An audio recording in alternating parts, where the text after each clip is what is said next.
So the next question that comes is, this is an enormous project, huge project, big undertaking, and we have started with nothing.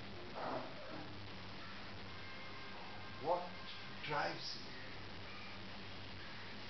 What inspires you? What motivates you to do this? It's like, as they say, the Americans, the mission impossible.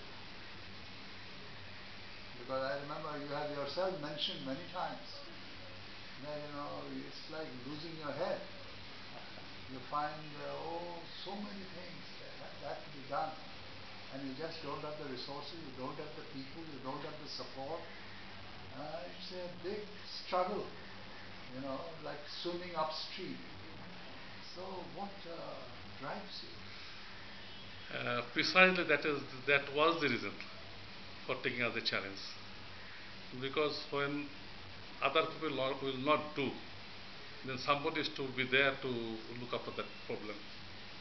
So when I thought that the government is not going to establish any cancer hospital in that sense to alleviate the suffering of the people, when we saw that the private entrepreneur will not come forward because of the heavy investment they need for this purpose, and the return which they foresee from this project is not so much, so they will not come forward.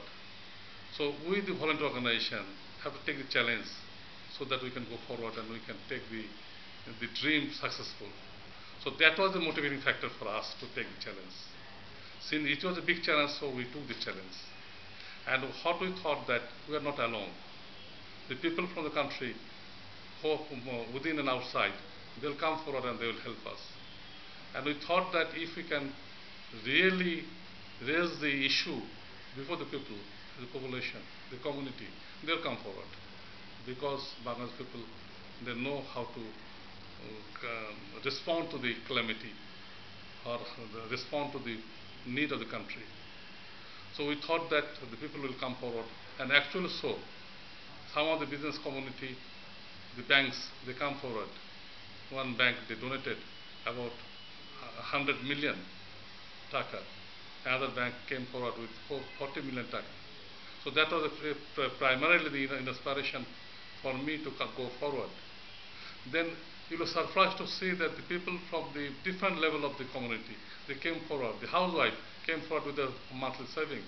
A rickshaw puller came with 20 Dhaka from their savings. A primary school teacher came forward with 1 month's salary. This type of support we got from the very beginning. That was our initiating force, support, and it gave us the moral boost to go forward. So you call it a people's initiative? It is a people's initiative for the people. You see, this is the thing. It is not the Ahsania hospital. We have taken the initiative, but it is the people's property. It is people who are the owners of the hospital, and they have to. It is the people's hospital, and it is the people who will get benefit out of it. It is not the Ahsania Mission is the owner. So we thought it in that way. We saw in that way. And the other thing is that you see, in Bangladesh, whenever a big project is taken, we always have to look forward for the foreign donation. So, you see, a hospital like cancer hospital, a tertiary level hospital with brick and mortar, no foreign agency came forward to support this project. We approached the WHO.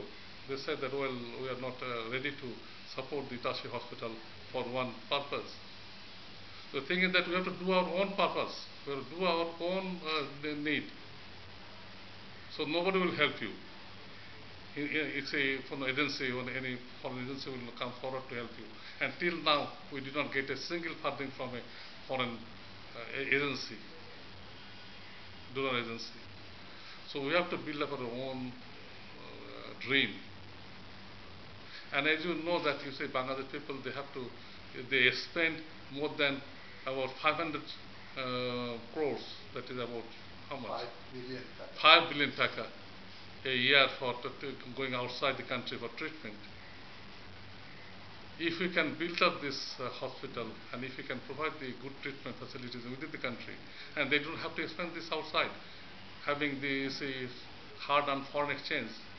And when a person go for outside for treatment, his family have to go outside for treatment because if he needs the help, family care and attention, and the whole family has to be there for the whole duration of the treatment. So how much money is being utilized, spent for this treatment?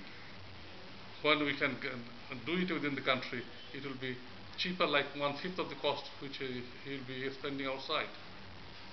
And with these savings, we can provide support to the other population, whole community, whole country. So tell us, I visited the facility as it is behind you. It's actually further developed now. And why don't you just give a snapshot? It's a 10-floor facility. It has how many beds in it? Okay. It will be in total 15 floors with 2 basements. Okay. Okay, we have already constructed 2 basements and 10 floors. We have remained with 2-3 floors under construction, and we are constructing now. And we will have 435 beds, and we will have all the modern facilities for treatment of cancer, which is available within the Western world. So it will be a modern hospital with the treatment facilities which are available in any good hospital in the Western world. Because you see, if you cannot give that much service to the population, they'll go outside. And so we need to have the confidence on the people of Bangladesh that we can get the highest consideration, highest treatment facilities for the cancer in Bangladesh. And you plan to include a training university? We'll have a medical college, we'll have a nursing institute, so that we can be self-supporting for the facilities within the country. And initially, since we do not have sufficient number of oncologists for treatment of cancer in Bangladesh, initially we were thinking that in Bangladesh we are now living outside the consultant, the oncologist, and the others. You see, initial 3 to 5 years we want to hire the senior oncologist from outside as a senior consultant of the hospital. The mid-level and junior level consultants which are available in the country will be sent outside the country for treatment for 6 to 1 year. And we hope that within 1 year, within 5 years, we will be able to have our own people who will be in charge of the running the hospital. So what is your schedule? It looks like about half complete, are you? The construction-wise, we can say that about 60% construction has been done. Okay. And now the finishing of, we have to go for 3 more floors and the finishing work of the remaining the building. And we hope that within 1 year we will be able to finish the construction of the hospital. We have recently hired a British consultant group called International Hospital Group. They have scheduled the equipments, total equipment need of the hospital room-wise. This is in our hand. We've already ordered for some equipments, big equipments like LINAC machine. And the remaining equipments we will be ordering within 3 to 6 months, so that it comes by the end of the next year. But we will need time for the recruitment of the manpower, the doctors, the nurses, the physicians, the other types of technical personnel, and we have to train them. That is the major work to be done, and we are trying to make the recruitment policy and the recruitment rules and other things. So we hope that by the middle of next year everything will be ready, and we will be able to start the hospital by the beginning or middle of the next year, 2010. 2010 is when you see it being operational. I'm amazed at what you're doing. I honor you for this incredible work. In some ways it seems overwhelming, but in other ways I can see your vision and your passion that's going to make this happen. Before we close this interview, just want to open to you to share what else you might be thinking that you would like shared with others relative to what you're doing and how they might help. What is it that you would like to see from others helping you? Well, the Ahsania mission has taken the initiative, but it is public hospital, private hospital, public, it is community hospital. The owner is the whole population of Bangladesh, and they will be beneficiary of the hospital. So I want that everybody have the stake in this hospital, and we want that since the people within the country, they are contributing to the cause for this establishment of the hospital. The Bangladesh who are living outside, they should come forward. They should contribute. Till now, we have not received any contribution from the Bangladeshi living outside, and we have not actually been able to reach our appeal to them. So I want to appeal to them. They should, contribute to the cause for the Bangladeshis, and they will try to train our people, the doctors. If they have the facilities to train our doctors and provide some support for equipment and other things.